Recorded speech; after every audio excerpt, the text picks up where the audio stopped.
All right. Hello and welcome back to Muse Reads Tolkien, the Silmarillion. Let's see here. We'll give it a few minutes and see who pops in to join us, and then we'll get started reading once again. Let's see here. We were on Chapter 3 of the Quenta Silmarillion. In the past, we read the description of the creation of the world and the gods of Middle-earth, which was the Ainulindale. Probably not saying that right. And then we read more about the Valar and the Maiar and all the magic creatures. The bad guy, which was Melkor. That was the Valaquenta. And now we are in the history of the Silmarils. The Quenta Silmarillion. And that was, Chapter 1 described the Spring of Arda and how the war with Melkor kind of began, kind of a stalemate. And then last time we read about how Eöl created the dwarves and Yavanna created the Ents, and that's where we stopped off. So we are now on Chapter 3, but we'll give it a few minutes for folks to hop in and join us. Hello, Pablo. I guess I can put that right there. I actually have a lot of old markers on the book from when I was writing my thesis. I guess I just never took them off. Let's see.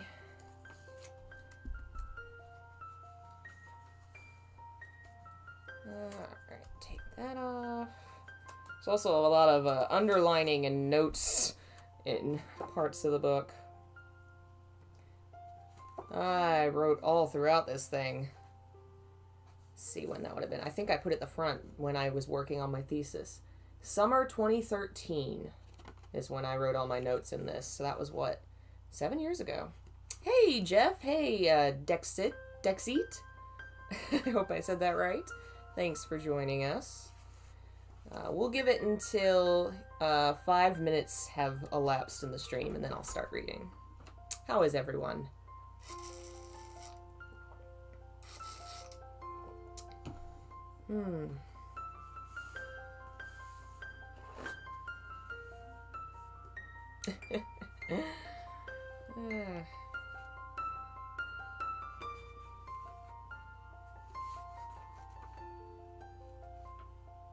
I'm such a nerd. I just like touching books. Like, it just smells so nice. Deceit. Ah, cool. Alright. I will try and remember that for next time. When did this one come out, I wonder? What edition of the book is this? 2001. Originally came out in 1977, it looks like. Which I think was after Tolkien's passing. I'm pretty sure his son published this. Hello, Patrick. Welcome. Yeah, I really like the cover of this one. It shows the, you probably can't see it because it's hella dark. It shows the elves waking up on the shore of Middle-earth when they finally show up in the story, which is probably, we'll probably get to them today. Oh yes, this chapter is called Of the Coming of the Elves, so we will definitely get to that today. That's gonna be fun. That's when shit gets real. When everybody starts fucking up all the time. Oh man, I actually drew a map of Middle-earth here. Huh. Wow. What a nerd I was.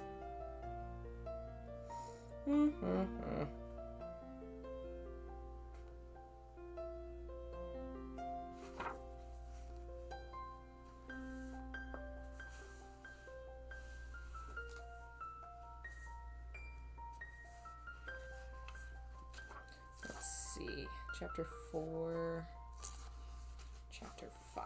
We'll probably get through Chapter 5 at least, I would think. Probably more than that, because these chapters are pretty short. So we may get to cover a lot of cool things today.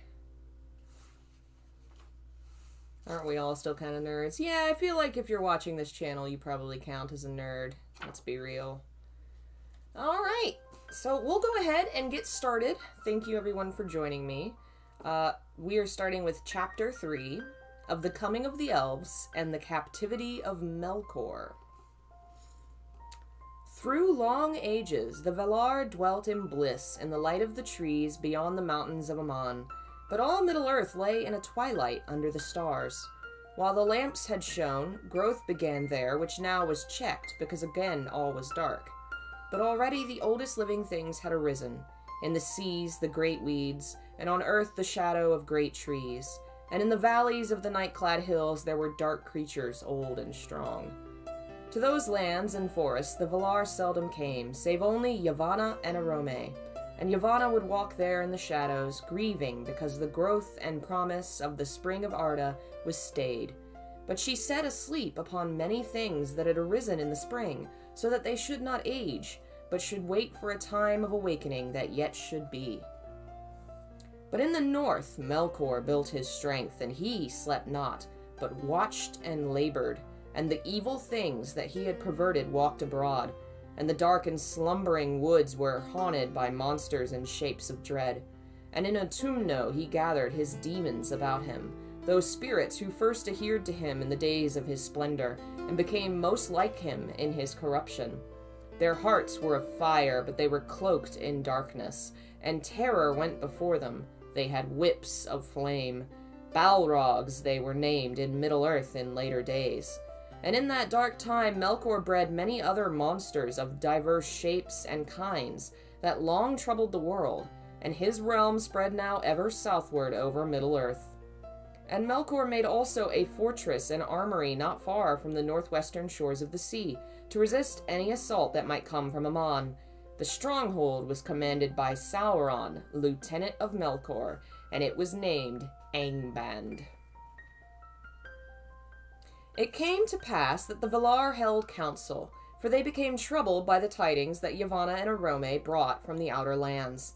And Yavanna spoke before the Valar, saying, "Ye mighty of Arda, the vision of Iluvatar was brief and soon taken away, so that maybe we cannot guess within a narrow count of days the hour appointed. Yet be sure of this, the hour approaches, and within this age our hope shall be revealed, and the children shall awake. Shall we then leave the lands of their dwelling desolate and full of evil? Shall they walk in darkness while we have light? Shall they call Melkor Lord while Manwë sits upon Tanaquil?" So what she's saying is, Middle-earth is still ruled by Melkor. They kind of gave it up to him and retreated to their land, which is the Valinor. But the plan of God says that the elves and children of man are going to wake up in Middle-earth. So are we just going to let douchebag do his douchey things when the children wake up? Tulkas cried, "Nay, let us make war swiftly. Have we not rested from strife overlong, and is not our strength now renewed? Shall one alone contest with us forever?" But at the bidding of Manwë, Mandos spoke, and he said, "In this age the children of Iluvatar shall come indeed, but they come not yet. Moreover, it is the doom that the firstborn shall come in darkness, and shall look first upon the stars. Great light shall be for their waning. To Varda ever shall they call it need." Then Varda went forth from the council, and she looked out from the height of Tanaquil, and beheld the darkness of Middle-earth beneath the innumerable stars, faint and far. Then she began a great labor, greatest of all the works of the Valar since their coming into Arda. She took the silver dews from the vats of Telperion, that's the fancy tree that gives off light, and there she made new stars, and brighter against the coming of the firstborn, where she whose name out of the deeps of time and the labors of Ea was Tintale the Kindler, was called after by the elves Elentari, Queen of the Stars. Carnal and Lunil, Nennar and Lumbar, Alcarinquit. I'm skipping that one. Elmere she wrought in the time, and many other of the ancient stars she gathered together and set as signs in the heavens of Arda. Wilwarren, Tulam Mendel, Soranume, and Aranurma, and Menel Makar with his shining belt, that forebodes the last battle that shall be the end of days.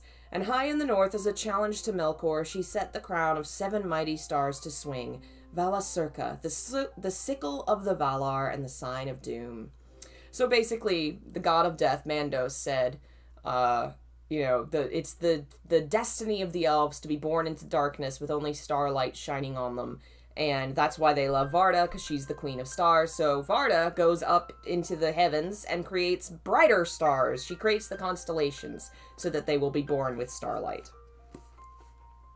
It is told that even as Varda ended her labors, and they were long, when first Menel Makar strode up the sky, and the blue fire of Halloween flickered in the mists of above the borders of the world, in that hour the children of the earth awoke, the firstborn of Iluvatar.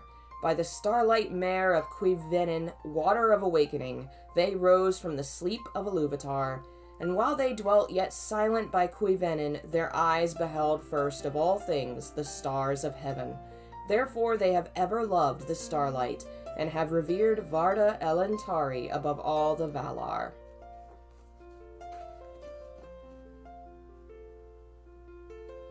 Huh? Okay. It's a weird compliment, question mark. In the changes of the world, the shapes of lands and seas have been broken and remade. Rivers have not kept their courses, neither have mountains remained steadfast. And to Cuivenin there is no returning. So Cuivenin, what he's calling Cuivenin, is like a sea. They were born along the shores of the sea, but because of the way that the earth moves and continents change, that sea has been lost to them. They can never return to the place where they first awoke in Middle-earth. But it is said among the elves that it lay far off in the east of Middle-earth and northward, and it was a bay in the inland sea of Helkar, and that sea stood where aforetime the roots of the mountains of Iluin had been before Melkor overthrew it. Many waters flowed down thither from heights in the east, and the first sounds that were heard by the elves was the sound of water flowing, and the sound of water falling over stone. Long they dwelt in their first home by the water under stars, and they walked the earth in wonder, and they began to make speech, and to give names to all the things they perceived. Themselves they named the Quendi, signifying those that speak with voices, for as yet they had met no other living things that spoke or sang. So now that we actually have elves showing up, you're going to start seeing differentiations between the elves as various things happen and different clans are created. So the very first group is the Quendi, Quendi. So that's where all elves descend from, this group of people named for the fact that they first began to speak. On a time it chanced that Arome rode eastward in his hunting, and he turned north by the shores of Helkar, and passed under the shadow of the Orakarni, the mountains of the east. Then on a sudden Nahar set up a great neighing, and stood still. That's his horse. Arome wondered and sat silent, and it seemed to him that in the quiet of the land under the stars he heard afar off many voices singing. Thus it was that the Valar found at last, as it were by chance, those whom they had so long awaited. And Arome, looking upon the elves, was filled with wonder, as though they were beings sudden and marvelous and unforeseen. For so it shall ever be with the Valar. From without the world, though all things may be forethought in music or foreshown in vision from afar, to those who enter verily into Ea, each in its time shall be met at unawares as something new and unforetold. So basically, the gods that descended into the physical world are forever being overtaken with wonder at this marvelous place they're seeing created. In the beginning, the elder children of Iluvatar were stronger and greater than they have since become, but not more fair, for though the beauty of the Quendi in the days of their youth was beyond all other beauty Iluvatar caused to be, it has not perished, but lives in the west, and sorrow and wisdom have enriched it. And Arome loved the Quendi, and named them in their own tongue the Eldar, the people of the stars. But that name was after borne only by those who followed him upon the western road. Yet many of the Quendi were filled with dread at his coming, and this was the doing of Melkor. For by after knowledge the wise declared the Melkor, ever watchful, was first aware of the awakening of the Quendi, and sent shadows and evil spirits to spy upon them and waylay them. So it came to pass, some years ere the coming of Arome, that if any of the elves strayed far abroad, alone or few together, they would often vanish and never return. And the Quendi said that the hunter had caught them, and they were afraid. And indeed the most ancient songs of the elves, of which echoes are still remembered in the west, tell of the shadow shapes that walked in the hills above Cuivenin, or would pass suddenly over the stars, and of the dark rider upon his wild horse that pursued those that wandered to take them and devour them.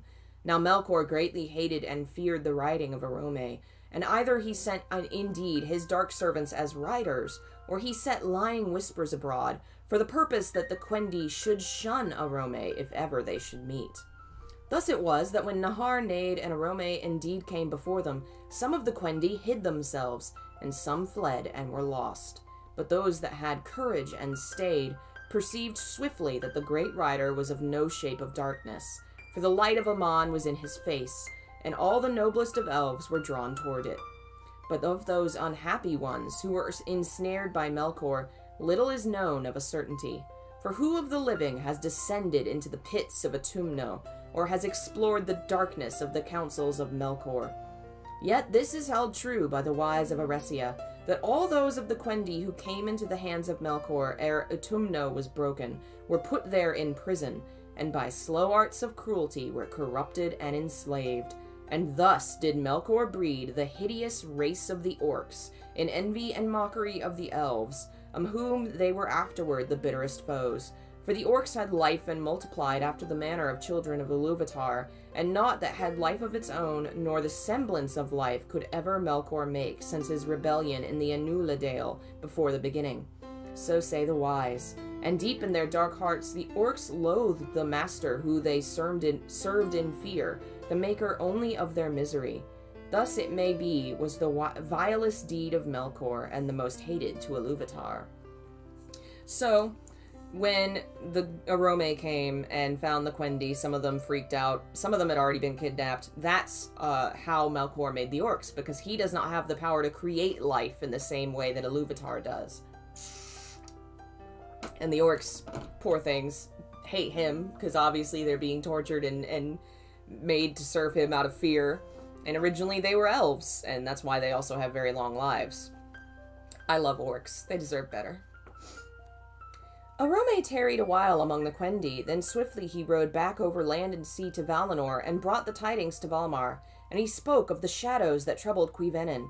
Then the Valar rejoiced, and yet they were in doubt amid their joy, and they debated long what counsel it were best for the taking of the guarding of the Quendi from the shadow of Melkor. But Arome returned at once to Middle-earth and abode with the elves. Manwë sat long in thought upon Tanaquedel, and he sought the counsel of Iluvatar. And coming then down to Valmar, he summoned the Valar to the Ring of Doom, and thither came even Ulmo from the outer sea.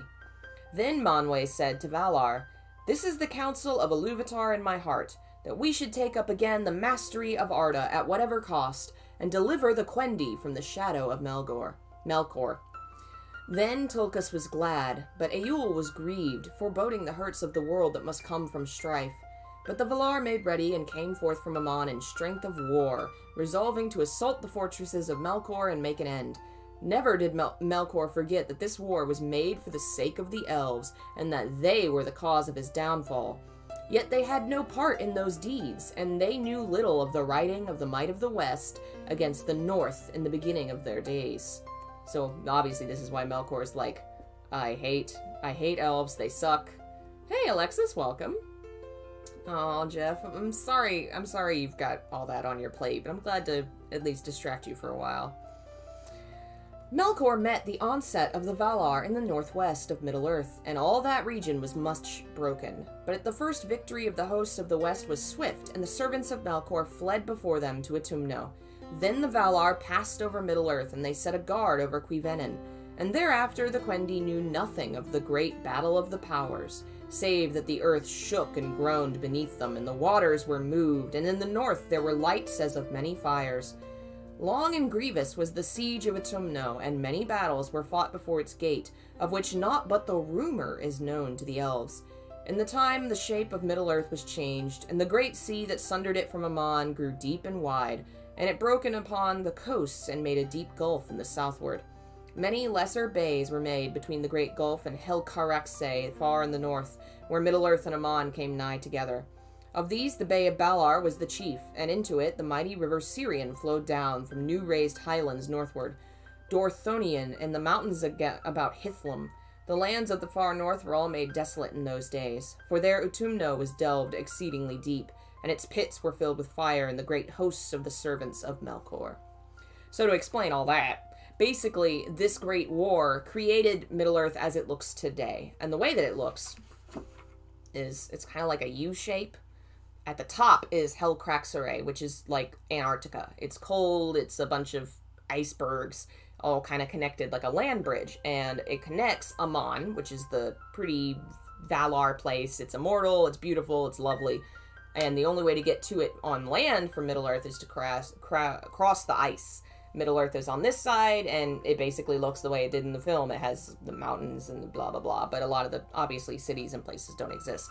But the fact that there is a land bridge made of ice is going to be very important in later stories.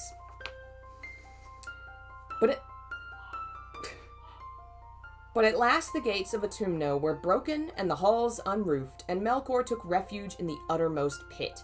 Then Tolkien stood forth as champion of the Valar and wrestled with him, and cast him upon his face. And he was bound with the chain and Gainor that Eöl had wrought, and led captive, and the world had peace for a long age.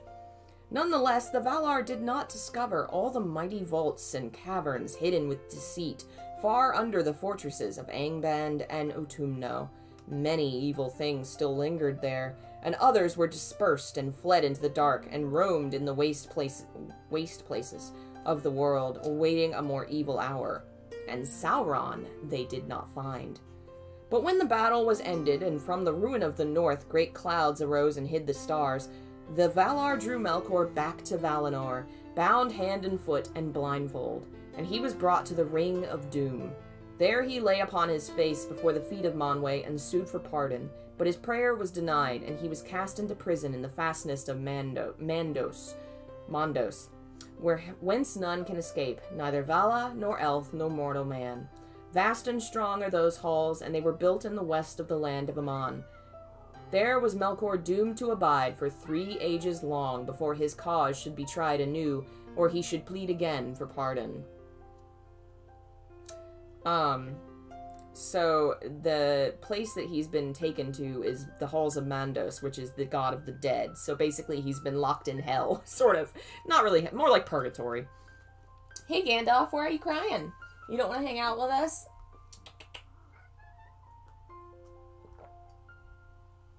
Come on, come say hi. He's so... Oh, you're so clumsy. You're supposed to be a cat. You're supposed to be graceful, not clumsy, buddy. Buddy, why are you clumsy? He almost slipped when he jumped. Hello, Sagittarius. Let me see if I can scoot this a little more. And now we can see both of us. What's the difference between being locked in the afterlife and being killed exactly? They can't really kill him. He's not, like, as far as I know, I'm pretty sure none of the Valar ever die. Like, you cannot kill one of the gods, so I guess that's why he's locked up. Hello, folks. I see Phil has joined us. Also, Harry, who keeps making goofy jokes. Thanks for joining us. Alright. Then again, the Valar were gathered in council, and they were divided in debate. For some, and those of whom Ulmo was chief, held that the Quendi should be left free to walk as they would in Middle-earth, and with their gifts of skill to order the lands and heal their hurts. But the most part feared for the Quendi in the dangerous world amid the deceits of the starlit dusk, and they were filled moreover with the love of the beauty of the elves, and desired their fellowship. At last, therefore, the Valar summoned the Quendi to Valinor, there to be gathered at the knees of the powers in the light of the trees forever. And Mandos broke his silence, saying, "So it is doomed." From this summons came many woes that afterwards befell. But the elves were at first unwilling to hearken to the summons, for they had as yet seen the Valar only in their wrath as they went to war, save Arome alone, and they were filled with dread. Therefore Arome was sent again to them, and he chose from among them ambassadors who would go to Valinor and speak for their people, and these were Ingwe, Finwë, and Elwë, who afterwards were kings. And coming, they were filled with awe by the glory and majesty of the Valar, and desired greatly the light and splendor of the trees. Then Arome brought them back to Cuivennen, and they spoke before their people, and counseled them to heed the summons of the Valar and remove into the west. Hello, Oliver, welcome. Thus befell the first sundering of the elves. For the kindred of Ingwe, and the most part of the kindreds of Finwë and Elwë, were swayed by the words of their lords and willing to depart and follow Arome, and these were known ever after as the Eldar, by the name Arome gave the elves in the beginning, in their own tongue. But many refused the summons, preferring the starlight and wide places of Middle-earth to the rumour of the trees, and these are the Avari, the unwilling, and they were sundered in that time from the Eldar, and met never again until many ages passed. So what's happened is the elves are now two groups. I know he's named 3 kings. Those will become 3 different groups later. Right now, we just have 2 groups. They started as the Quendi, the people that speak. That's all elves. The Quendi were the first elves. Now they have split into the Eldar and the Avari. The Eldar are the ones that go with the gods to hang out in the cool immortal place and learn cool shit and hang out with the gods. They are the fancy, ultra-magical elves. Think of Galadriel, the people like her. Those are the elves that went to the other side of the ocean. The ones that stayed are far more wild. They don't learn the majesty of the gods. They don't learn all their secrets. They explore Middle-earth on their own. That is the Mirkwood Elves.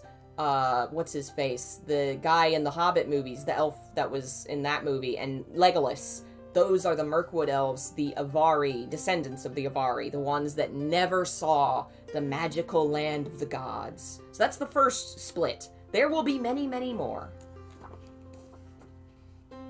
The Eldar prepared now a great march from their first homes in the east, and they were arrayed in 3 hosts. The smallest host and the first to set forth was led by Ingwe, most high lord of all the elvish race. He entered into Valinor and sits at the feet of the powers, and all elves revere his name. But he never came back, nor looked again upon Middle-earth.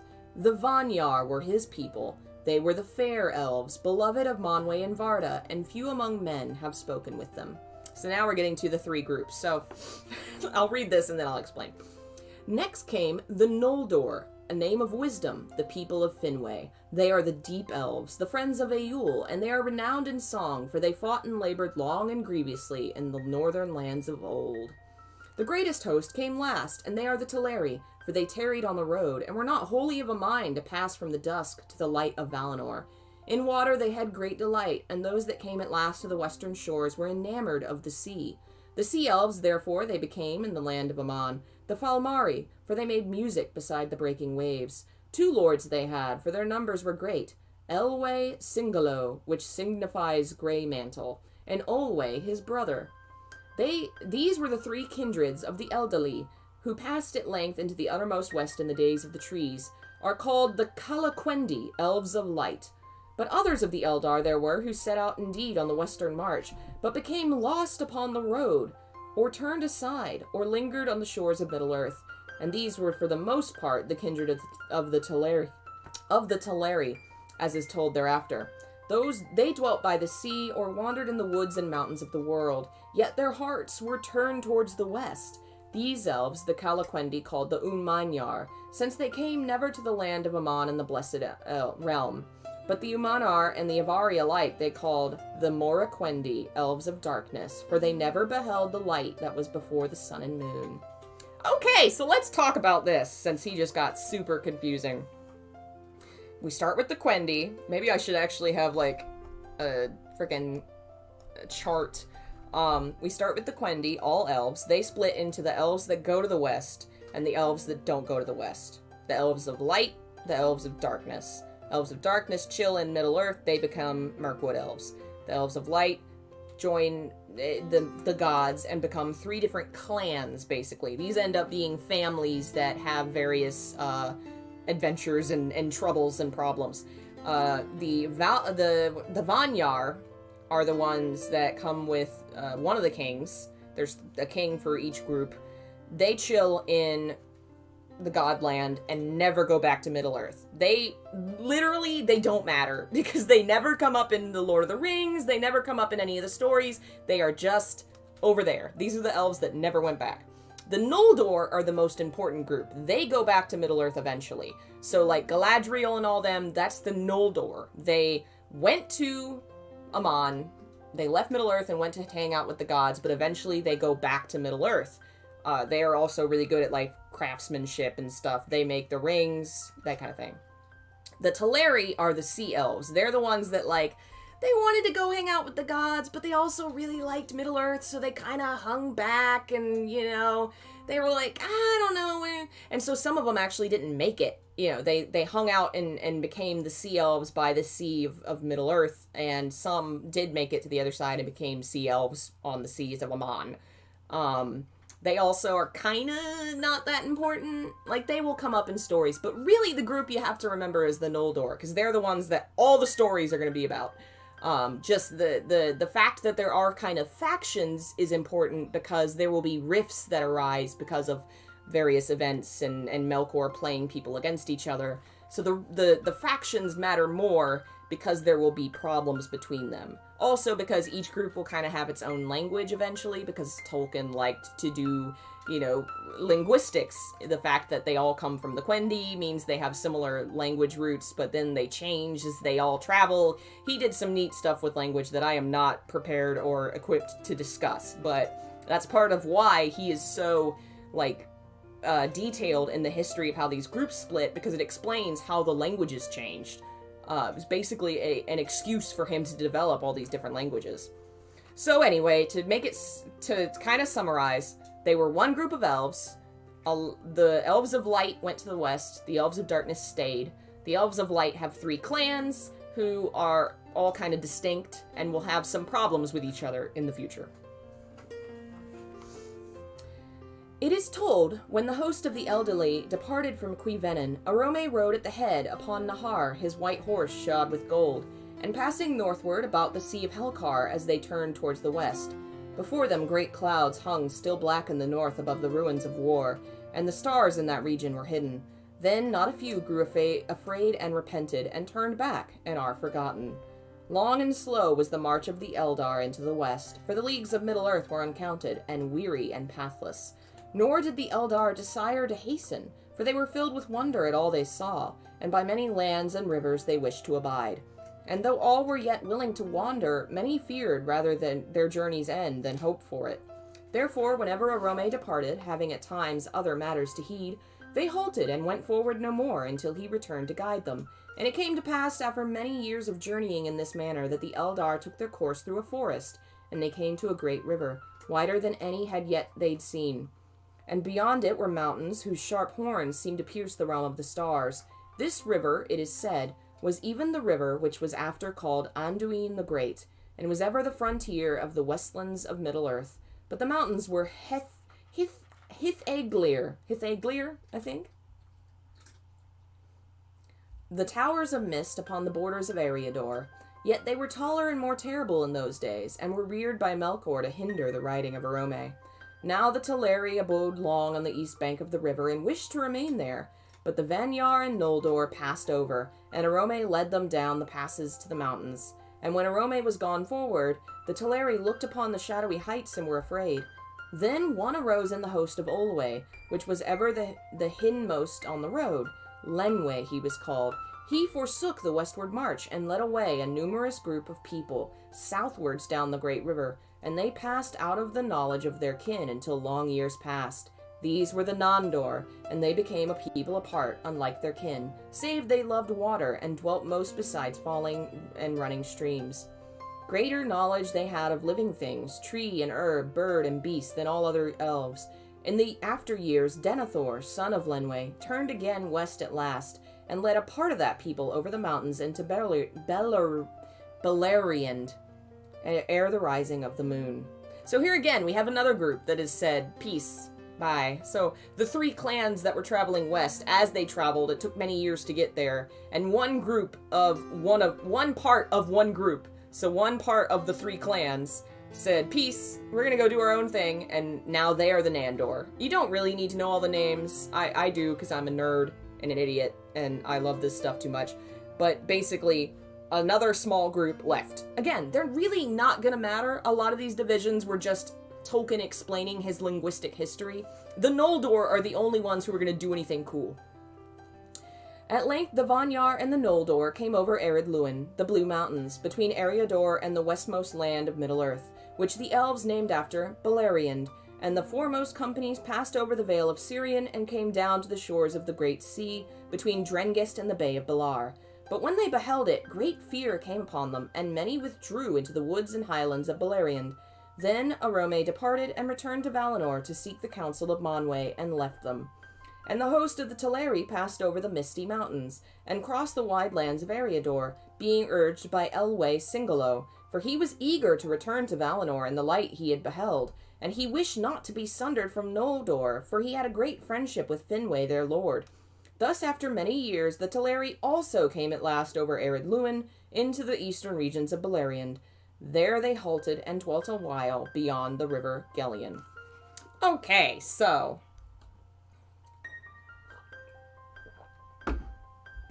we are still traveling, but we have left Middle-earth-ish into another kind of continent where a lot of things are going to happen in the Silmarillion, called Beleriand. It will no longer exist in a while. There's going to be a lot of horrible shit that happens, and it sinks into the sea. So this is not a place that shows up in The Hobbit or Lord of the Rings. But that is where they are now, kind of halfway between the fancy place, the Godland, and Middle-earth. So now we're going to take a detour and tell a love story that I think, if I remember correctly, kind of happens as they are traveling to the Godland. So that is Chapter 4 of Thingol and Melian. Melian was a Maya of the race of Valar. So remember, it's Elf Atlantis. Well, they have an actual Atlantis, is the thing. He actually has a city that sinks into the sea. He has his own Atlantis story. But also there's Beleriand, which is a continent that sinks into the seas because of a war, if I remember correctly. Anyway, so there's a lot of stuff that gets lost. We will get to Atlantis at some point in this, but anyway, of Thingol and Melian. Melian is a Maya, which is like Gandalf. She is a wizard. She is a angel figure. She dwelt in the gardens of Lorien, and among all his people there were none more beautiful than Melian, nor more wise, nor more skilled in songs of enchantment. It is told the Valar would leave their works, and the birds of Valinor their mirth, that the bells of Valmar were silent, and the fountains ceased to flow, when at the mingling of the lights, Melian sang in Lorien. Nightingales were always with her, and she taught them their song, and she loved the deep shadows of the great trees. She was akin before the world, and was maid to Yavanna herself. And in that time, when the Quendi awoke beside the waters of Cuivenin, she departed from Valinor, and came to the Hitherlands, and there she filled the silence of Middle-earth before the dawn with her voice and the voices of her birds. Now when the journey was near its end, as has been told, the people of the Teleri rested long in East Beleriand.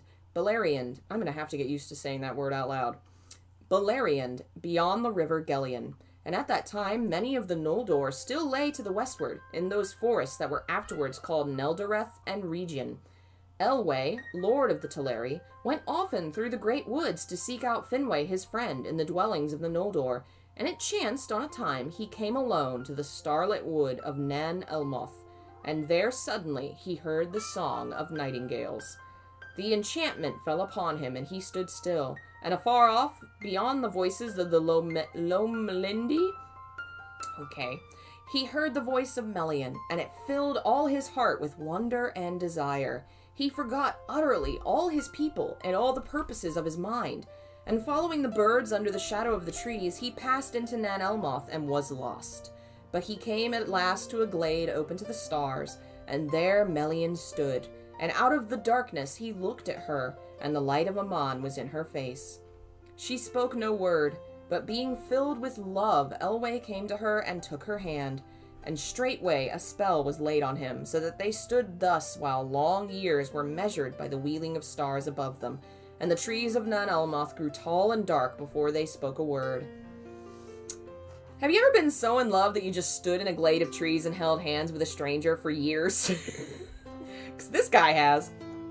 Thus Elwë's folk who sought him found him not, And Olwe took the kingship of the Teleri and departed, as is told thereafter. Elwë Singolo never came again across the sea to Valinor so long as he lived, and Melian returned not thither while their realm together lasted. But of her there came among both elves and men a strain of the Ainur, who were with Ilúvatar before Ea. And after days he became a king renowned, and his people were all the Eldar of Beleriand. The Sindar they were named, the Grey Elves, the Elves of Twilight, and King Grey Mantle was he, Elu Thingol in the tongue of that land. And Melian was his queen, wiser than any child of Middle-earth, and their hidden halls were in Menegroth, the 1,000 caves in Doriath. Great power Melian lent to Thingol, who was himself great among the Eldar. For he alone of all the Sindar had seen with his own eyes the trees in the days of their flowering. And king though he was of Umanyar, he was not accounted among the Morquendi, but with the elves of the light, mighty upon Middle-earth. And of the love of Thingol and Melian, there came into the world the fairest of all the children of Ilúvatar there was or shall ever be. So, to explain that, his name was Elwë. He was one of the 3 kings that was brought to the Godland, Aman, to show them, hey, we're cool, we don't mean you any harm, come look at our land, it's really cool. And then the 3 kings were sent back to their people to say, hey guys, it's cool, let's go, it's gonna be awesome. So he was an elf that got to see the light of the trees. But because he fell in love with Melian, he never went back. So he's not one of the dark elves because he saw Aman, he saw the light, but he's not one of the light elves because he never got to live there. He is one of the twilight elves. And from him and his queen, Melian, who is herself a wizard, she is not a human or an elf, a great line of magic and power comes from them. And they become king and queen of this awesome kingdom called Menegroth. It's in this huge section of, like, caves, and it's hidden away from the world because lots of horrible things were going to happen at some point. And the elves thought that they were like, well, I guess Elwë is gone, bye. Because, I mean, a lot of elves had vanished because of Melkor. It was kind of normal. But he didn't vanish because of Melkor. He vanished because he fell in love with a wizard, and they made their own little kingdom. They will come back in the stories later on, but they are another new group of elves, the Grey Elves. The elfie name was, let's see here, what was it? Where did it go? The Sindar. So the elves that were of Twilight. So now we kind of have 3 major groups. The Avari, they're the dark elves, they never saw the light. The Sindar, they saw it and came back, so they're the Twilight elves. And then the light elves are the Eldar. And the Eldar have the 3 clans. The 3 clans are going to have problems. Alright, Chapter 5 of Eldamar and the Princes of the Eldalay. Coffee. In time, the hosts of the Vanyar and Noldor came to the last western shores of the Hitherlands. In the north, these shores, in the ancient days after the Battle of Powers, bent ever westward, until in the northernmost parts of Arda, only a narrow sea divided Aman, upon which Valinor was built, from the Hitherlands, the Hitherlands being another name for Middle-earth. But this narrow sea was filled with grinding ice because of the violence of the frosts of Melkor. Thus, Arome did not lead the hosts of the Eldalay into the far north, but brought them to the fair lands about the river Sirion, that afterwards were named Beleriand, and from those shores whence first the Eldar looked in fear and wonder on the sea there stretched an ocean, wide and dark and deep, between them and the mountains of Aman. Now Ulmo, by the counsel of the Valar, came to the shores of Middle-earth, and spoke with the Eldar who waited there, gazing on the dark waves. And because of his words and the music which he made for them on his horns of shell, their fear of the sea was turned rather into desire. Therefore Ulmo uprooted an island which long had stood alone amid the sea, far from either shore, since the tumults, Jesus, I'm saying all words weird now, because I keep having to say his weird words, since the tumults of the fall of Ilúin. And with the aid of his servants he moved it, as if it were a mighty ship, and anchored it in the bay of Belar, into which Sirion poured his water. Then the Vanyar and Noldor embarked upon the isle and were drawn over the sea, and came at last to the long shores beneath the mountains of Aman, and they entered Valinor and were welcomed to its bliss. So, instead of creating boats, instead of inventing boats, he just moved an island and put the elves on it, and then used the island like a boat, and just went across the sea. I honestly couldn't remember how they got across the sea the first time, because I knew they didn't cross the ice. And I guess I just forgot that he just up and used an island as a boat. Okay.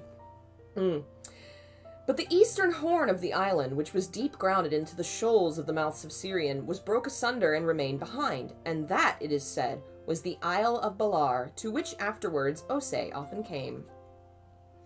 But the Teleri remained in Middle-earth, and they dwelt in East Beleriand, far from the sea, and heard not the summons of Ulmo until too late.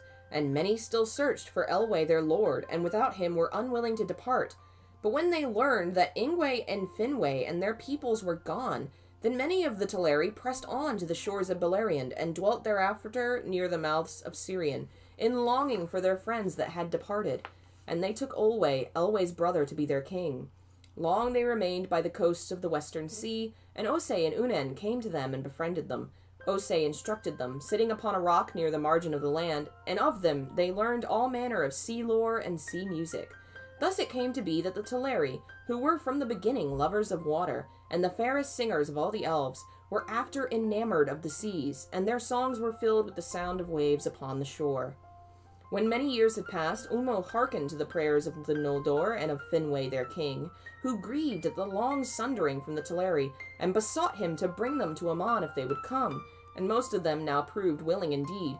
But great was the grief of Osei when Ulmo returned to the coast of Beleriand to take them to Valinor, for his care was for the seas of Middle-earth and the shores of the Hitherlands, and he was ill-pleased that the voices of the Teleri should be heard no more in his domain.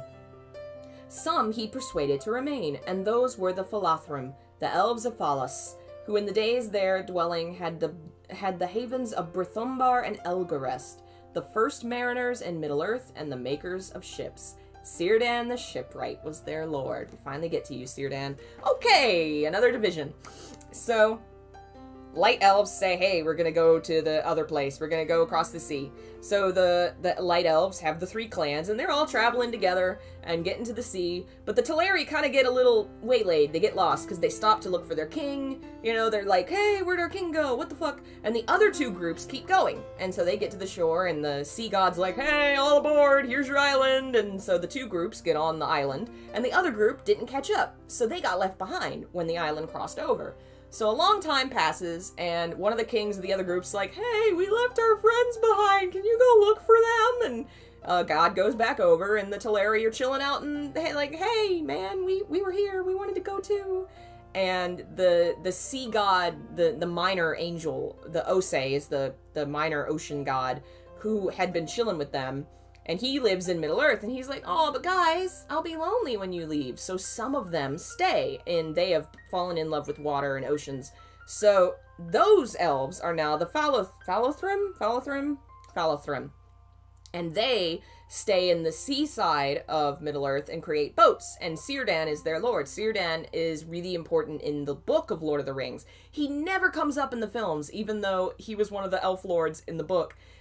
You know, at the end of the movie, they ride off on the boat to the west. That's Círdan's boat. That's Círdan's land. So the elves that kind of run the ships that take the other elves west are the elves that stayed with Osei. And Círdan was one of them. He comes up in the books, and it always bothered me that he was never in the films. I liked him. Anyway. The kinsfolk and friends of Elwë Singalo remained in the Hitherlands, seeking him yet, though they would fain have departed to Valinor in the light of the Treves, if Ulmo and Elwë had been willing to tarry longer. But Olwë would be gone, and at last the main host of the Teleri embarked upon the isle, and Ulmo drew them far away. Thus the friends of Elwë were left behind, and they call themselves Eglath, the Forsaken People. They dwelt in the woods and hills of Beleriand, rather than by the sea, which filled them with sorrow, but the desire of Aman was ever in their hearts. So now we have another group. So the ship people decided to stay. They were like, you know what? Your island sounds cool, but we're going to stay here and we're going to build some ships. The other group were looking for their lost friend, and they were like, hey, listen, we want to come. Just give us a minute. We're trying to find our lost friend. And the guys on the island were like, oh, okay, bye. And they left them. So that group is kind of like, well, fuck you guys. We were going to come. We just wanted a friend. So they kind of wanted to go, didn't get to go. So that's another kind of small group. Again, a lot of these little groups do not matter. It's just to explain Tolkien's different language and linguistic changes. Do not matter. But it is kind of interesting. I enjoy some of his weirdness and how many different groups of elves exist. It's like 8 now, I think.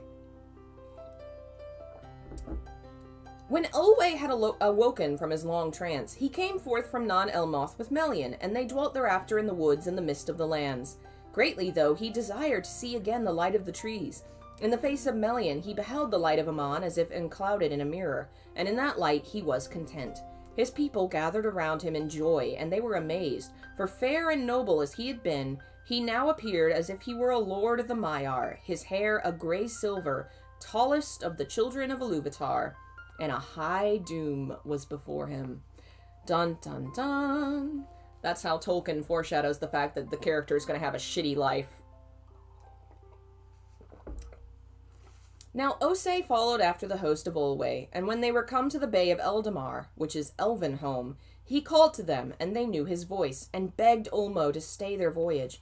And Ulmo granted their request, and at his bidding, Osei made fast the island, and unrooted it to the foundations of the sea. Ulmo did this the more readily, for he understood the hearts of the Teleri, and in council of the Valar he had spoken against the summons, thinking it was better for the Quendi to remain in Middle-earth. The Valar were little pleased to learn what he had done, and Finwë grieved when the Teleri came not, yet more when he learned that Elwë was forsaken, and knew that he should not see him again unless it were in the Halls of Mandos. But the island was not moved again, and there stood alone in the Bay of Eldamar, for it was called Tol Eressëa, the Lonely Isle. There the Teleri abode as they wished under the stars of heaven, and yet within sight of Aman and the deathless shore, and by that long sojourn apart in the Lonely Isle was caused the sundering of their speech from that of the Vanyar and the Nildor. And there you have it, the whole reason for all this. So what that was is they went back for the Teleri finally with their island boat, and went and got most of them. Some groups got left behind, but the island boat came over. And then Osei, the ocean god from Middle-earth, was like, hey, listen, these guys love the ocean, they love water, I love them. I'm just gonna, let's just set the island down and keep it right here, and they can just live here.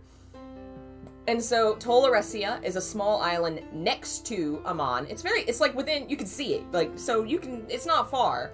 But technically, the Teleri never actually go to Aman. They live on this island just outside it, so they're kind of still a little separate from the other groups. They eventually kind of mingle together and hang out together and all that, because, I mean, it's like a boat ride away, but right now there's no boats. Okay. To these the Valar had given land and a dwelling place. Even among the radiant flowers of the tree-lit gardens of Valinor, they longed still at times to see the stars, and therefore a gap was made in the great walls of the Pelori, and there in a deep valley that ran down to the sea, the Eldar raised a high green hill. Tuna, it was called.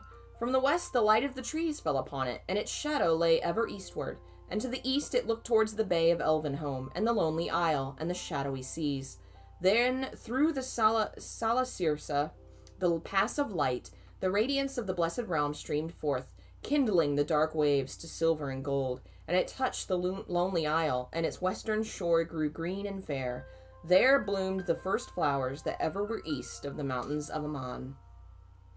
Upon the crown of Tuna, the city of elves was built, the white walls and terraces of Tirion, and the highest of the towers of that city was the tower of Ingwe, Mindon Eldalevia, whose silver lamp shone far out into the mists of the sea. Few are the ships of mortal men that have seen its slender beam. In Tirion upon Tuna, the Vanyar and Noldor dwelt long in fellowship, and since of all things in Valinor they loved most the white tree, Yavanna made for them a tree like to the lesser image of Topirion, save it did not give light of its own being. Galathyrion it was named in the Sindarin tongue. This tree was planted in the courts beneath Mindon and there flourished, and its seedings were many in Eldamar. Of these, one was afterward planted in Tolaresia, and it prospered there, and was named Celeborn. Thence came, in the fullness of time, as is elsewhere told, Nimloth, the white tree of Numenor. Let's explain. So, the tree thing, so in the beginning, there were 2 lamps, and the lamps were the great light of the gods, and the source of all light. And Melkor said, fuck these lamps, and destroyed them. From their remains, they made the 2 trees that shine with their own light. And they represent the sun and moon, and they give light to everything. These are really important because they are the, essence of divine light. They are what remains of the divine in the real world. Yes, I'm getting to that. And so the elves liked those trees, and Yavanna was like, hey, I'll make you a tree that's really special, and makes them a special tree. And that special tree has a seed, and they give that seed to the other elves to let them have a special tree. And the seed passes and passes and passes, and there's a history with this tree as the symbol of light and hope and faith that eventually goes to the white tree of Numenor. Numenor is Atlantis. It was a great kingdom of men that gets fucked up and goes under the sea. And the last remains of Numenor are a seed that is taken to Gondor and is made into the White Tree of Gondor, which in the films is representative of the kingship of Gondor finally finding hope in a future again. And it's the symbol on all of their armor because it's the white tree that descends from the original magical, beautiful trees of this godly land. So long story short, the tree is important. Manwë and Varda loved most the Vanyar, the fair elves. But the Noldor were beloved of Eöl, and his people often came among them. Great became their knowledge and skill, yet even greater was their thirst for more knowledge, and in many things they soon surpassed their teachers. They were changeful in speech, for they had great love of words, and sought ever to find names more fit for all things they knew or imagined. And it came to pass that the mansions of the house of Finwë, masons, Jesus, I am reading everything wrong now. The masons of the house of Finwë, quarrying in the hills after stone, for they delighted in the building of high towers, first discovered the earth gems, and brought them forth in countless myriads. And they devised tools for the cutting and shaping of gems, and carved them in many forms. They hoarded them not, but gave them freely, and by their labor enriched all Valinor. So again, the Teleri are stuck on their little island. They're the boat elves. They aren't really going to be involved in these stories too much. They will be a little later. The 2 groups that came to the actual mainland are the Noldor and the Vanyar. The Vanyar aren't going to do shit. They're going to stay there. They're like, we love the gods, we love this pretty island, we're not going anywhere, we're going to chill right here. The Noldor are going to be the group that goes back to Middle-earth eventually. Does the link between the White Tree and Kingship of Gondor mean Middle-earth runs on the divine right of kings? A little bit. I mean, there's some... Yeah, there's a little bit of that there, but... I mean, you think about the fact Aragorn is seen as, like, the next coming of the king and their hope, all because he has the bloodline, you know? I mean, he's also a good guy. Like, Tolkien definitely associates some of that divinity and bloodline stuff to his good characters. It's it plays a lot with those kind of things because all that's, mythology does that. Mythology always has, like, it plays into that.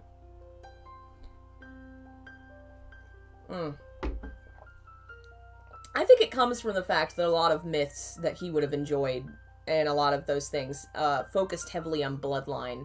And also just the fact that he is writing this long, 1,000 years of history and being able to connect various characters across that history and that timeline and the importance of them, I think definitely is something that he found interesting. But we'll explore that more as we come across the various kings that we deal with. He doesn't always... I think to a certain extent bloodline is very important, but also a lot of these kings and powerful figures fuck up real bad. So just because they're destined to rule doesn't mean they're going to be good at it. Alright. The Noldor afterwards came back to Middle-earth, and this tale tells mostly of their deeds. Therefore, the names and kinship of their princes may here be told, in that form which these names later bore in the tongue of the elves of Beleriand. Finwë was king of the Noldor. The sons of Finwë were Fëanor, Fingolfin, and Phenarfen. But the mother of Fëanor was Miriel Serende, where the mother of Fingolfin and Phenarfen was Indis of the Vanyar. Alrighty, so we're coming to some real important shit. Fëanor is... everything is his fault. Everything is Fëanor's fault. So this is the Noldor clan, the Noldor family. Finwë is their king, and he has 3 sons. The West represent passing away. Yes, it definitely does. Especially because Aman is in many ways very similar to heaven or to a magical fairy land. It definitely is a representation of passing away, especially far more in The Lord of the Rings, where it deals with a permanent passing and you know, Sam and Frodo not getting to see each other anymore. It's definitely representative of that there. Here, it's a far more mystical kind of place, because you can come back from it, because we're dealing with elves rather than men. Let's see. So, Finwë is the king. He has 3 sons. One of the sons is only a half-brother to the other 2, because there was 2 different moms. Miriel and, what's her name? Ivana? Indis. That one. Okay. Fëanor was the mightiest in skill of word and of hand, more learned than his brothers. His spirit burned as a flame. Fingolfin was the strongest and most steadfast and the most valiant. Phenarfen was the fairest and most wise of heart. And afterwards he was a friend of the sons of Olwë, lord of the Teleri, and had a wife, Irwin, the swan maiden of Alaquande, Olwë's daughter. So he marries the princess of the ocean people, the Teleri. The 7 sons of Fëanor. Oh boy, here we go. So, okay. Finwë's king, 3 sons. One of them's a half-brother. And that guy, Fëanor, is the most important elf. He has 7 sons.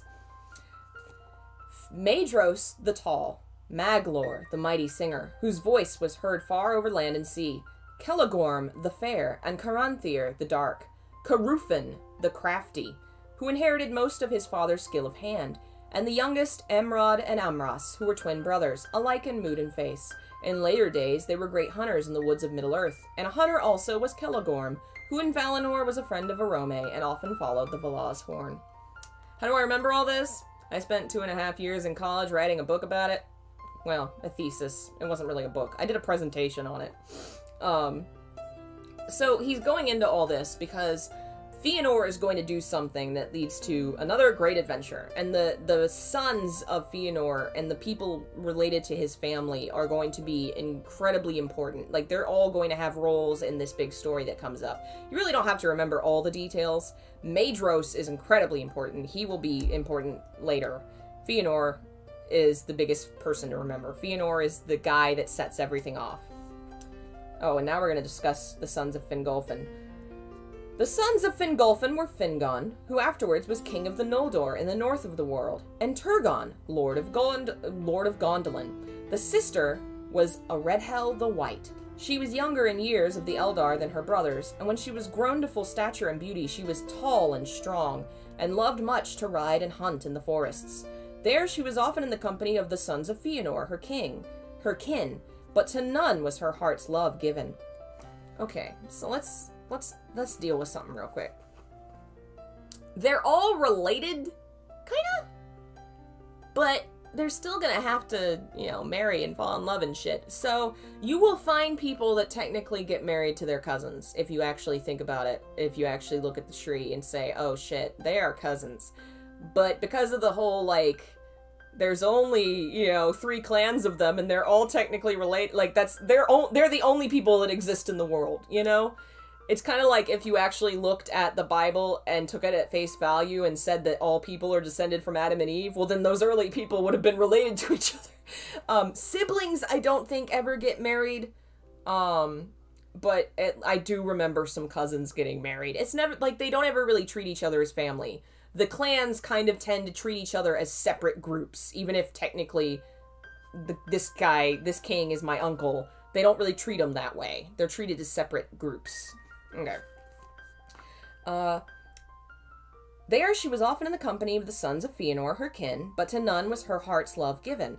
Arfiniel she was called, the White Lady of the Noldor, for she was pale, though her hair was dark, and she was never arrayed but in silver and white.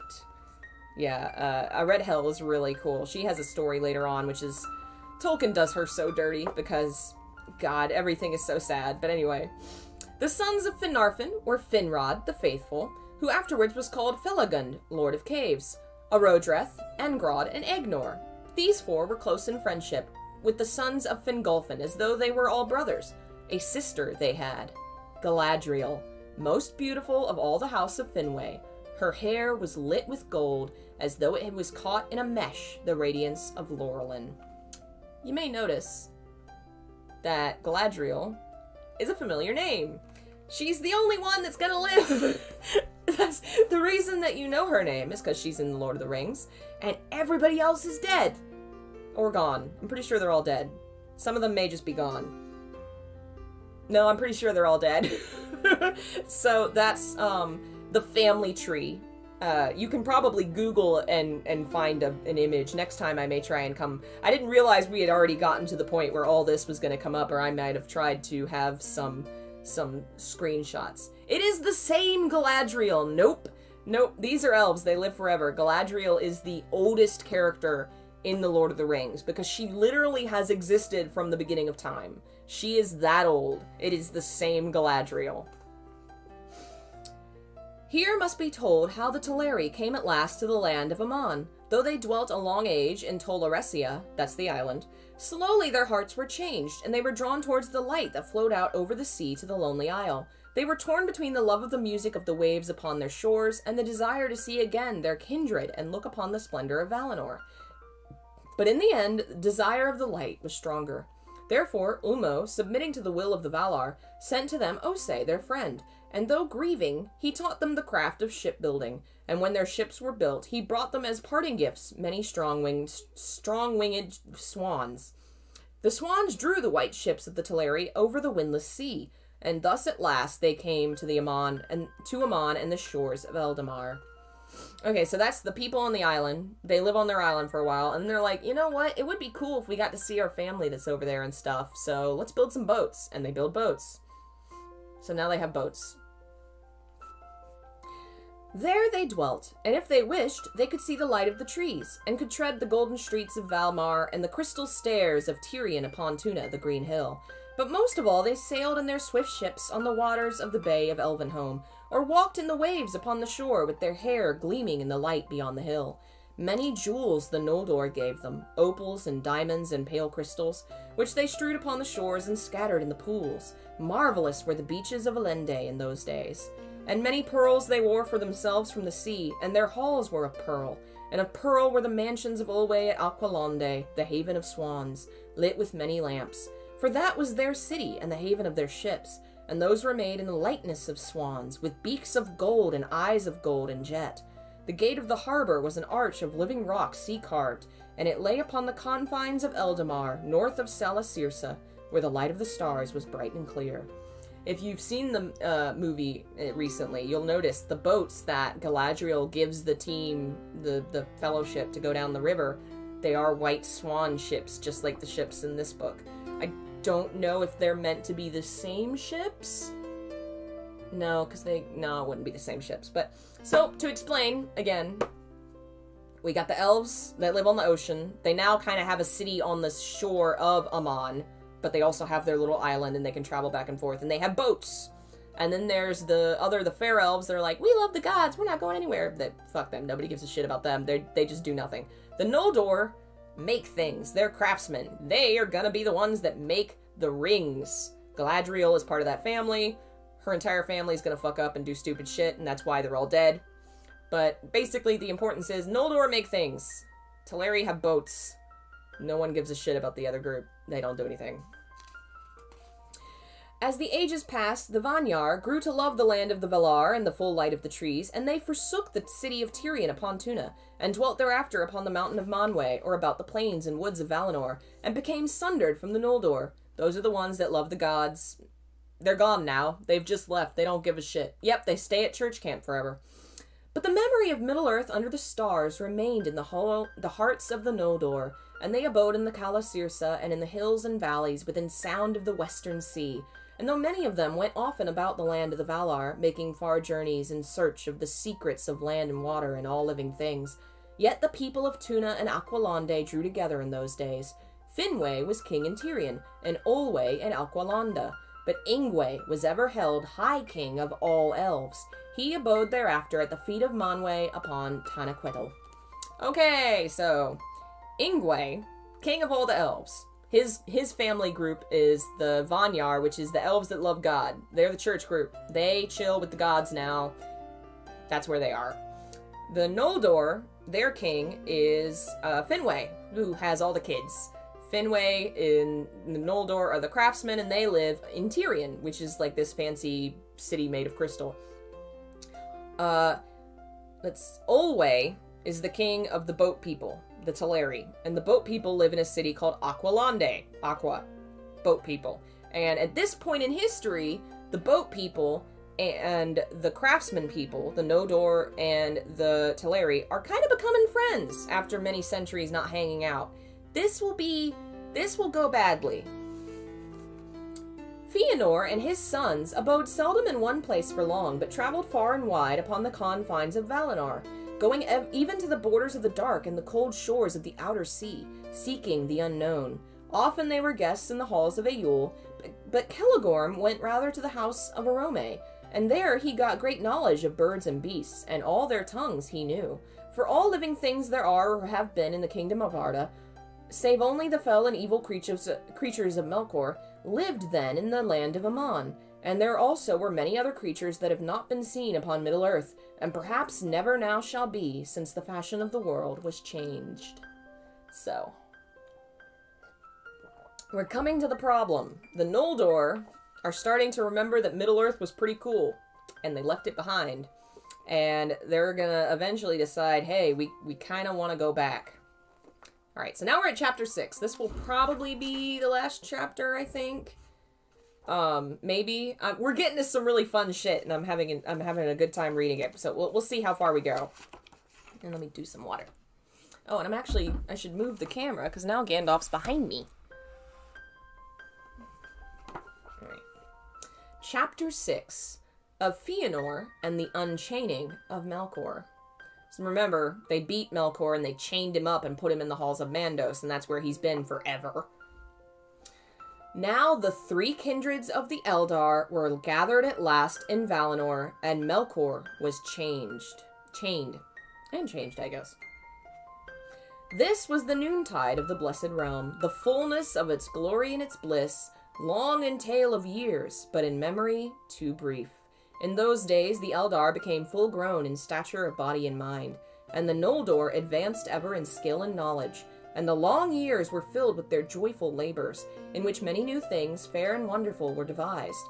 Then it was the Noldor first bethought them of letters, and Rumiel of Tirion was the name of the lore master who first achieved fitting signs for the recording of speech and song, some for graving upon metal or in stone, others for drawing with brush or with pen.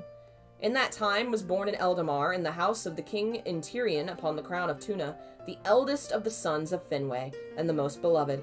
Caruf Finwë was his name, but by his mother he was called Fëanor, Spirit of Fire, and thus he is remembered in all the tales of the Noldor. Miriel was the name of his mother, who was called Serende, because of her surpassing skill in weaving and needlework. For her hands were more skilled to fineness than any hands among the Noldor. The love of Finwë and Miriel was great and glad, for it began in the Blessed Realm in the days of bliss. But in the bearing of her son, Miriel was consumed in spirit and body, and after his birth she yearned for release from the labor of living. And when she had named him, she said to Finwë, "Never again shall I bear child, for strength that would have nourished the life of many has gone forth into Fëanor." Then Finwë was grieved, for the Noldor were in the youth of their days, and he desired to bring forth many children into bliss of Aman. And he said, "Surely there is healing in Aman. Here all weariness can find rest."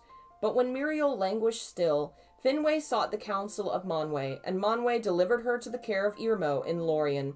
At their parting, for a little while as he thought, Finwë was sad, for it seemed an unhappy chance that the mother should depart and miss the beginning at least of the childhood days of her son. It is indeed unhappy, said Muriel, and I would weep if I were not so weary, but hold me blameless in this, and in all that may come after. She went then to the gardens of Lorien and lay down to sleep, but though she seemed to sleep, her spirit indeed departed from her body and passed in silence to the halls of Mandos. The maidens of Este tended the body of Muriel, and it remained unwithered, but she did not return. Then Finwë lived in sorrow, and he went often to the gardens of Lorien, and sitting beneath the silver willows beside the body of his wife, he called her by her names. But it was unavailing, and alone in all the blessed realm he was deprived of joy. After a while, he went to Lorien no more. So, I see Naruto, Death Note, and possibly Bleach in the background? Huh, I don't have Death Note. That's funny. I wonder what it is that you think is Death Note. I do have Naruto, and what can you see there? Sayuki is there. Yu-Gi-Oh! Is there. I do have quite a bit of manga. Alright. So, basically, Fëanor is the son of fire. He's named by his mother, and his birth takes her life because it causes her so much, takes so much of her energy. And that is the first life that Fëanor takes, but not the last. All his love he gave thereafter to his son, and Fëanor grew swiftly, as if a secret fire were kindled within him. He was tall and fair of face, and masterful, his eyes piercingly bright, and his hair raven dark. In the pursuit of all his purposes, eager and steadfast. Few ever changed his courses by counsel, none by force. He became of all the Noldor, then or after, the most subtle in mind and most skilled in hand. In his youth, battering the work of Rumil, he devised those letters which bear his name, and which the Eldar used ever after. And it was he who, first of the Noldor, discovered how gems greater and brighter than those of the earth might be made with skill. The first gems Fëanor made were white and colorless, but being set under starlight they would blaze with blue and silver fires brighter than Hellion, and other crystals he made also, wherein things far away could be seen but clear, as with the eyes of the eagles of Manwë. Seldom were the hands and mind of Fëanor at rest. While still in his early youth, he wedded Nurdinel, the daughter of a great smith named Matan, among those of the Noldor most dear to Eöl, and of Matan he learned much of the making of things in metal and stone. Nurdinel also was firm of will, but more patient than Fëanor, desiring to understand minds rather than to master them, and at first she restrained him when the fire of his heart grew too hot, but his later deeds grieved her, and they became estranged. 7 sons she bore to Fëanor. Her mood she bequeathed in part to some of them, but not to all. Now it came to pass that Finwë took his second wife, Indis the Fair. Alright, so, just in case y'all are losing track of names.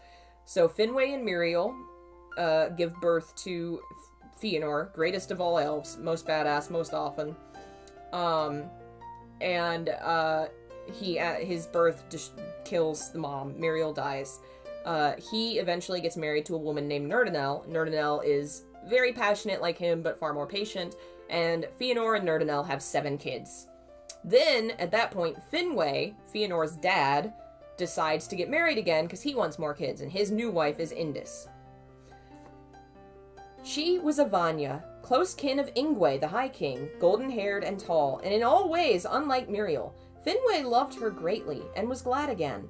But the shadow of Muriel did not depart from the house of Finwë, nor from his heart, and of all whom he loved, Fëanor had ever the chief share of his thought. The wedding of his father was not pleasing to Fëanor, and he had no great love for Indis, nor for Fingolfin and Phenarfen, her sons. He lived apart from them, exploring the land of Aman, or busying himself with the knowledge and crafts in which he delighted. In those unhappy things which later came to pass, and in which Fëanor was the leader, many saw the effect of this breach within the house of Finwë, judging that if Finwë had endured his loss and been content with the fathering of his mighty son, the courses of Fëanor would have been otherwise, and great evil might have been prevented.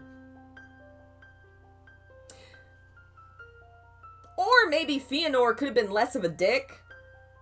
I think you should be cool if your father falls in love again and gets married and has new... That's a weird... Okay.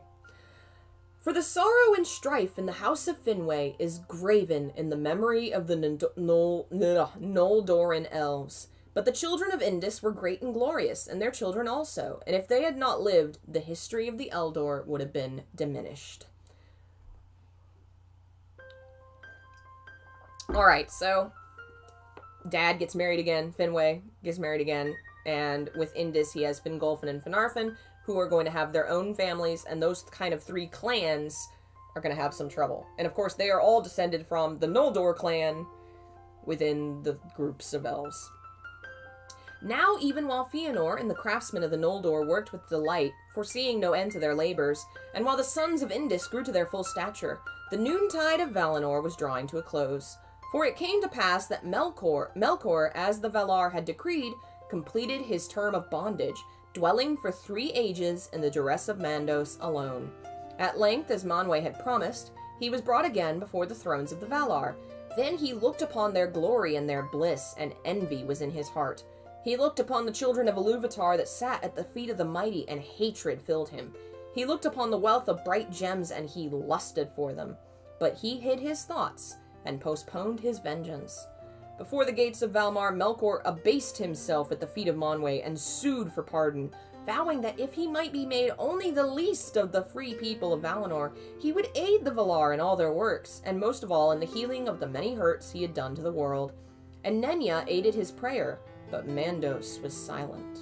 Nenya's the one that is all about sorrow and loss and coming to terms with loss, so she pities him. And Mandos is the god of death who has foreknowledge of, like, everything. He always knows when shit's gonna go wrong, but he never says so. He just kind of lets it happen. Then Manwë granted him pardon, but the Valar would not yet suffer him to depart beyond their sight and vigilance, and he was constrained to dwell within the gates of Valmar. But fair seeming were all the words and deeds of Melkor in that time, and both the Valar and Eldar profited from his aid and counsel, if they sought it. And therefore, in a while, he was given free leave to go about the land, and it seemed to Manwë the evil of Melkor was cured. For Manwë was free from evil, and could not comprehend it, and he knew that in the beginning, in the thought of Ilúvatar, Melkor had been even as he. He had saw not to the depths of Melkor's heart, and did not perceive that all love had departed from him forever. But Ulmo was not deceived, and Tulkas clenched his hands whenever he saw Melkor his foe go by. For if Tulkas is slow to wrath, he is also slow to forget. But they obeyed the judgment of Manwë, for those who will defend authority against rebellion must not themselves rebel. So Ulmo's the sea god, Tulkas is the hunting, wrestling god, and they don't trust him. In his heart, Melkor most hated the Eldar, both because they were fair and joyful, and because in them he saw the reason for the arising of the Valar and his own downfall, because the gods waged war against him to defend the elves. Therefore, all the more did he feign love for them and seek their friendship, and he offered them the service of his lore and labor and any great deed they would do. The Vanyar, indeed, held him in suspicion, for they dwelt in the light of the trees and were content. And to the Teleri he gave small heed, thinking them of little worth, tools too weak for his designs. But the Noldor he took delight in the hidden knowledge he could reveal him to them. And some hearkened to his words that would have been better for them to never have heard. Melkor, indeed, declared afterwards, Fëanor had learned much art from him in secret, and had been instructed by him in the greatest of all his works. But he lied in his lust and envy, for none of the Eldalei ever hated Melkor more than Fëanor, son of Finwë, who first named him Morgoth. And snared though he was in the webs of Melkor's malice against the Valar, he held no converse with him and took no counsel for him. For Fëanor was driven by the fire of his own heart only, working ever swiftly and alone, and he asked the aid and sought the counsel of none that dwelt in Aman, great or small, save only for a little while Nerdanel the Wise, his wife. So, Melkor has decided that Masakio is talking about some spam bots that exist on the site. I've always ignored them, but there are some spam bots. Just don't click on them if they have generic names and generic icons, and they say, want to be friends? And it's spam, and it's a virus. Anyway, so they let Melkor go, because they thought, hey, he served his time, he's good now, and No, he wasn't. He was just lying because Tolkien definitely has a thing for showing that evil can have a fair face. A lot of people, Morgoth, Sauron, a lot of them will pretend to be decent, will be beautiful, they will look as if they are good, but in their hearts is the truth, which is they are deceiving. Deception and lies are the root of so much of the evil that happens in these stories. The Noldor, being the group of elves that are craftsmen, are the ones that Morgoth pays the most attention to. He tries to get close to Fëanor. Fëanor won't do it, says fuck you. But eventually his lies and deceit will drive some wedges between the various groups and lead to some trouble, which we will read on Wednesday. Which we're getting, next chapter is literally the start of all the questing and stuff. We've finally gotten past all the kind of prologue and description of groups and things. Next time we will finally get to the part where we have some adventures happening. Thanks for joining me. I'll be back at 3 to try and finish Shin Megami Tensei. I'll be leveling up until then. And I hope you guys will join me. Let me jump over to my ending screen and say thank you to all of our members and patrons. Thanks so much for the support. Does this mean there will be no more groups of elves? It does not, because eventually, once they get to Middle-earth, there will be groups that separate into different towns and different cities, like the Mirkwood Elves. It won't be quite as confusing, I don't think, because it's less about, like, family groups and more about cities, so it'll be easier to say, okay, well, this is the city of these elves, you know, and they have their own thing. For the most part, we will now just be dealing with Fëanor and his family, and the problems that those families have, and the reasons for those problems. There will be a few centuries, I think, of those things happening, and then eventually Morgoth will be defeated, and we'll be dealing with Sauron and his bullshit. But we are not done with elves. There is like 1,000 or 2,000 more years of elf history to deal with before we even have men show up. That is most of what the Silmarillion is the time before men existed. So thanks again for joining me, and I will see you guys at 3 o'clock for Shin Megami Tensei. Bye.